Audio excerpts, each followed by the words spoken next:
বাবা মারা যাওয়ার পর সর্বপ্রথম করণীয় বিষয় হলো তার দাফন কাফনের ব্যবস্থা করা। এরপরে তার যদি কোনো ঋণ থাকে ঋণের ব্যবস্থা করা। বাবা মরে যাওয়ার পরে মিলাদ খাওয়ানো জরুরি না, তার ঋণ যদি থাকে সেটা শোধ করা আগে জরুরি।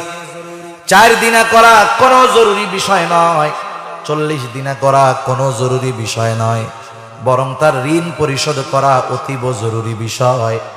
এরপরে ঋণ পরিশোধের পরে তার যেই সম্পদ অবশিষ্ট থাকবে সেখান থেকে যেই পরিমাণ সম্পদ থাকবে, তার যদি কোনো ওসিয়ত থাকে আর ওই ওসিয়তটা যদি 1/3 অথবা এর কম হয়, ওই ওসিয়তটা পূরণ করতে হবে।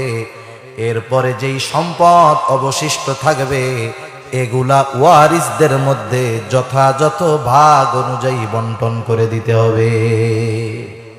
এইটা হলো কাজ। আমাদের দেশে এই কাজগুলার ক্ষেত্রে খুব ঢিলামি করা হয়। বাবা মারা গেছে, ঋণ টিন বা এগুলো দেওয়ার পরে সম্পদ সহজে বন্টন করে না। সবাই তো আর এক না, এরকম লোকও আছে। 10-15 বছর পার হয়ে যায়, বোনদের সম্পদ তাদের বুঝায় দেওয়া হয় না।